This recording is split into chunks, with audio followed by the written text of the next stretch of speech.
Hi hello നമസ്കാരം. മല്ലു മലയാളി കുക്കിങ്ങിൻ്റെ പുതിയൊരു വീഡിയോയിലേക്ക് എല്ലാവർക്കും സ്വാഗതം. ഇന്ന് നമ്മൾ ഉണ്ടാക്കാൻ പോകുന്നത് നിങ്ങൾക്ക് എല്ലാവർക്കും ഇഷ്ടപ്പെട്ട ബൗണ്ടി ബാറാണ് ഉണ്ടാക്കാൻ പോകുന്നത്. ബൗണ്ടി ബാറിന് ആവശ്യമായ ഡെസിക്കേറ്റ് കോക്കനട്ട് ആദ്യം ഉണ്ടാക്കിയെടുക്കാം. അതിനാവശ്യമായ 3 വെള്ളമില്ലാത്ത കൊപ്ര തേങ്ങയാണ് ഞാൻ എടുത്തിരിക്കുന്നത്. അതിൻ്റെ പുറത്തുള്ള സ്കിന്നെല്ലാം ഞാൻ ചെത്തിയെടുത്തിട്ടുണ്ട്. അതിനുശേഷം ഇങ്ങനെ ഇതേപോലെ ചെറുതായി കട്ട് ചെയ്ത് മാറ്റിയ തേങ്ങ നമുക്കൊരു വലിയൊരു മിക്സിയുടെ ജാറിലിട്ട് പൊടിച്ചിട്ട് വരാം. ബൗണ്ടി ബാറിന് ആവശ്യമായ ഡെസിക്കേറ്റ് കോക്കനട്ട് ഇവിടെ തയ്യാറായിട്ടുണ്ട്. അത് നമുക്കൊരു ബൗളിലേക്ക് മാറ്റാം. ഏകദേശം 3 കപ്പ് ഡെസിക്കേറ്റ് കോക്കനട്ടാണ് നമ്മൾ എടുത്തിരിക്കുന്നത്. അതിലേക്ക് 10 രൂപയുടെ ഒരു പാൽപ്പൊടി പാക്കറ്റ് ഇട്ട് കൊടുക്കാം. ഇനി 3/4 കപ്പ് കണ്ടൻസ്ഡ് മിൽക്കാണ് നമ്മൾ ചേർത്ത് കൊടുക്കുന്നത്.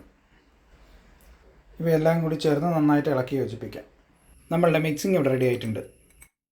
ഇനി കൈ കൊണ്ട് നമ്മുടെ മിക്സിങ് എടുത്ത് നല്ലതുപോലെ പ്രസ് ചെയ്ത് ബൗണ്ടി ബാറിൻ്റെ ഷേപ്പിലേക്ക് നമുക്ക് ആക്കിയെടുക്കാം. ഏകദേശം ആ ഷേപ്പിലേക്ക് വന്നിട്ടുണ്ട്. ബൗണ്ടി ഞാൻ 2 ഷേപ്പിലാണ് ഉണ്ടാക്കുന്നത്. ഒന്ന് ഈ കാണുന്ന ടൈപ്പിലും പിന്നെ ഒരു ബൗൾ രീതിയിലാണ് ഞാൻ ഉണ്ടാക്കുന്നത്. അതിന് ഇനി ബട്ടർ പേപ്പറിലോട്ട് വെച്ച് കൊടുക്കാം. ഇനി 1 മണിക്കൂർ നേരം ഫ്രിഡ്ജിൽ വെക്കാം. 100 ഗ്രാം ഡാർക്ക് ചോക്ലേറ്റ് ആണ് ഞാനിവിടെ എടുത്തിരിക്കുന്നത്. അത് നമുക്ക് ചെറുതായി കട്ട് ചെയ്ത് കൊടുക്കാം. ഇനി അതിനെ ഒരു ബൗളിലേക്ക് മാറ്റാം. ബൗളിലേക്ക് മാറ്റിയ ചോക്ലേറ്റിലോട്ട് നമുക്ക് 1.5 ടീസ്പൂൺ ഓയിൽ ഒഴിച്ച് കൊടുക്കാം. അത് ചോക്ലേറ്റ് നല്ല രീതിയിൽ മെൽറ്റ് ആവാൻ സഹായിക്കും. ഏകദേശം മെൽറ്റായി വന്നിട്ടുണ്ട്. ഇനി ചൂടാറുന്ന വരെ നമുക്കൊന്ന് വെയിറ്റ് ചെയ്യാം. ഏകദേശം 1 മണിക്കൂർ കഴിഞ്ഞിട്ടുണ്ട്. ഇനി ഇതിനെ തണുത്ത ചോക്ലേറ്റിലേക്ക് മുക്കിയെടുക്കാം. കുറച്ച് സമയം മാറ്റി വയ്ക്കാമെന്നുണ്ടെങ്കിൽ ടേസ്റ്റിയുള്ള ഇതേപോലെയുള്ള ബൗണ്ടി ബാർ നമുക്ക് വീട്ടിൽ തന്നെ ഉണ്ടാക്കാം. ഇനി ഇതിനെ നമുക്കൊരു ബട്ടർ പേപ്പറിലോട്ട് മാറ്റാം. ഇനി ബാക്കിയുള്ള ബാറും നമുക്ക് ഇതേ രീതിയിൽ ചോക്ലേറ്റിൽ മുക്കി മാറ്റിയെടുക്കാം. കുട്ടികൾക്ക് മുതിർന്നവർക്ക് ഒരുപോലെ ഇഷ്ടപ്പെടുന്ന ബൗണ്ടി ബാർ ഇതേപോലെ ഒന്ന് ഉണ്ടാക്കി നോക്കൂ.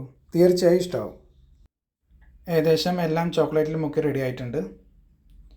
ഇനി ഒരു 15-20 മിനിറ്റ് നേരത്തേക്ക് നമുക്കതിനെ ഒന്ന് ഫ്രിഡ്ജിലേക്ക് മാറ്റാം. ഏകദേശം 20 മിനിറ്റ് ആയിട്ടുണ്ട്. നമ്മളുടെ ബൗണ്ടി ബാർ ഇവിടെ റെഡി ആയിട്ടുണ്ട്. അപ്പോൾ ഇന്നത്തെ വീഡിയോ ഇത്രയേ ഉള്ളൂ.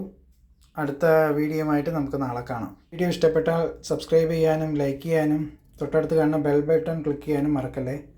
നിങ്ങളുടെ വലിയൊരു അഭിപ്രായങ്ങളും നിർദ്ദേശങ്ങളും താഴെ കമൻറ്റ് ചെയ്യൂ.